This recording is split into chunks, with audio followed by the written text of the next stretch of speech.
Hey everybody, welcome to Everybody's a Critic, Extended Edition. Today we're going to be talking about Call Me By Your Name. I'm Rachel Zalucki, and I'm joined by my lovely co-hosts, Michael Donelan. And Hal Robison. All right, let's get into it. So Call Me By Your Name is probably, I wouldn't say the most popular, but it's definitely got a cult following. It's being nominated for Best Actor, Best Adapted Screenplay, Best Original Song, and Best Picture. So, thoughts? Any stark opinions about the movie? I didn't see Call Me By Your Name until way later. Like, I only saw it pretty recently, and I've only seen it once, and I know you guys have seen it multiple times, so my opinion might not be as solid. But I loved it. I came in, and I didn't really know. I knew kind of the premise, but, like, I didn't know any details. And so it was a really nice, like, world to kind of just step into, and something really nice to just kind of get lost in for a few hours. So I really loved that whole, like, experience. I mean, I sobbed, but, like, it was, like, a nice sob, I guess. It was ugly crying, but it was refreshing, too. Yeah. Yeah, I loved it. I saw it, I went to the theater 4 times to see it. I really liked, like, the whole aesthetic of, like, Italy and, like, and I thought, like, this like, the coming out story, like, wasn't so much like a coming out story. Like, everyone kind of, it was just, like, it focused more on the love story, which I thought was really interesting. Like, as, like, LGBT movies kind of, like, they don't really focus on, like, the love story aspect as much. So, yeah, I thought the performances were just incredible. And, like, just the music and everything was so good. Yeah, it was nice to see that the main character didn't have to, like, anguish over the fact that he was gay as much as, like, the relationship itself and those things that came with it, which I thought was really, really cool. Although one thing, because I knew that a relationship happened between Armie Hammer and Timothée Chalamet, and so for kind of the beginning of the film, I feel like I didn't appreciate the, like, nuances and the little things that were building up their relationship. I'm, like, tapping all over the table. Because I was waiting for the big moment when they finally, like, really get together. Yeah. And so I want to rewatch it so that I'm not just waiting for that and I can, like, notice the little things. Because it's definitely really, like, subtle things that the actors are doing to kind of let the audience know that they like each other before they actually, get together in the movie. I thought it was interesting, like, how it also explored, like, his sexuality, like, through relationships with, like, the women in his life too. Yeah. And I really liked just, like, I liked how, I mean, it was a coming of age story also, but, like, it also, like, kind of like we were talking about Lady Bird, it didn't really feel like a typical coming of age story, which I think is what, like, makes it so unique. Yeah, I had a very, like, this movie was very much an experience for me rather than, like, just, like, a movie, if that makes sense. I don't know. I grew up in an area that was not very welcoming to, like, movies that kind of touched on subjects or groups that were marginalized. So it was very weird for me to see, like, an openly gay couple in, like, a big picture, which I thought was refreshing because I don't know, I feel like I'm learning so much about different aspects of the world and society that weren't really talked about in my hometown, and I love it. I want to soak it up all like a sponge. But I like that the songs, too. The songs are what struck me the most because Sufjan Stevens, his songs prior to Call Me By Your Name were very religious, but they also toyed with the ideas of, like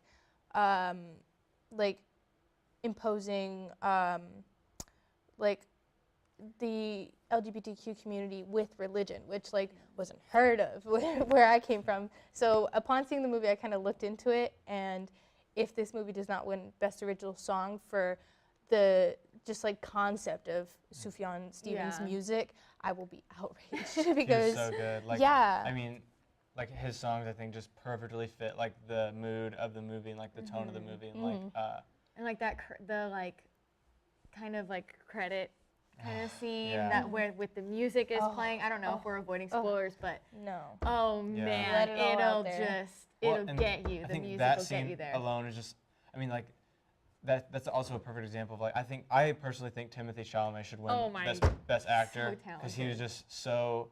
I mean, it was such a different Yeah. performance and like I just think he did such a good job and was just so perfect, and like the emotion that he displayed Yeah, was it was just so Yeah. emotionally yeah, it was so raw, emotional. especially at the end. And there's like these extended just cuts of him, just doing so. It's just Yeah, amazing. whenever actors let the camera into their face, it's a make or break moment, I think, in acting careers, because I know very few people that are able to be like so up close and personal with a camera, because like right now it's kind of hard to be genuine, but at the same time, like if somebody can perform and not crack or like overact or just maybe not deliver entirely, it's just takes an enormous amount of skill to be able to like come face to face with the camera like that. And I think that for him to be able to act with nothing but an earpiece, which the song itself makes me emotional, so I understand, but like I just think that like with nothing but an earpiece and like a vague, because I read somewhere that they gave him like a vague overview of like what was going to happen and like what he should be feeling in the scene, because it was one of the first scenes they actually shot, so it was way before a lot of the love scenes. It's just pure acting skill, and I'm dying because it was 5 minutes just on him of too. It was just his face. yeah.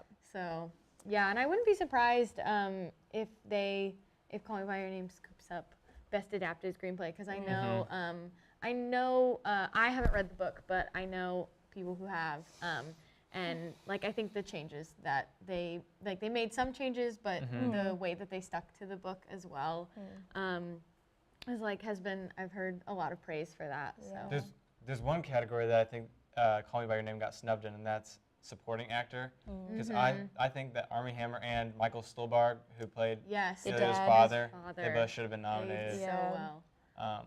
I'm a big Armie Hammer stan, so I can't. Yeah, like The Man from U.N.C.L.E., The Lone Social Ranger? Network, Yeah. Lone Ranger. I just like the man played twins. The man played both twins. It was such a different role for Armie Yeah, Hammer. and he So very actually confessed that like he was very uncomfortable with the role, because like you'd never play a gay man, and he was worried about like, oh, will it compromise like my stereotype as an actor? Like, will it make me question things about myself? But just to see somebody have those like insecurities about a role and be honest about them, but also be willing to like dive both feet into a role that was that daunting for him, I guess. It was just like, I feel like a lot of the hypermasculinity of Hollywood is getting tired. So to see somebody who's typically portrayed as like a macho man be like, I wanted to play this role, but I was nervous about it, is just refreshing, because it's okay to like not be completely aware of everything at all, but be willing to learn about it and be willing to experience it. But yeah, so I think, well, before we go, do we think this is gonna win Best Picture? I don't know. Like I I don't would know be, either. I would be totally ecstatic if it does, but there's just so many strong contenders, and they're all so different. Yeah. Like they're so vastly different that I have no idea. Like Yeah. I'm like nervous. this is definitely my. I think this is my top one. This is what I'm rooting for the most. And well, like in previous years, like with La La Land and Moonlight, I mean, like it was. I mean, everyone kind of not. I mean, I don't think anyone personally knew that, like, or 100% sure knew that Moonlight was gonna win. Yeah. But like this, but I think they could narrow it down to those to two. those. But like this time, there's like there's probably 5 of the category. Like I mean, Shape of Water, Call Me by Your Name, Lady Bird, 3 Billboards. I mean, that I just have no clue which way they're gonna Get go. Out. So Get Out, yeah. Also hoping for that one. So I have no clue what's gonna win. I would say arguably this is the most like nail-biting Oscars for me, because usually I have like 1 or 2 that I'm like, if they win, I'm just gonna shut off the TV and pretend like that didn't happen. But this one is definitely, tweet in anger about it. That's my go-to. But definitely this Oscars is gonna be a worthwhile one to watch. But this does take home the Oscar for most likely to make me ugly sob. Yes. So For all of us, we all vote for you. Call me by your name. But yeah, that's it for us. Thank you so much for watching. If you want to see more of us, head over to our YouTube channel or go to mutv.missouri.edu.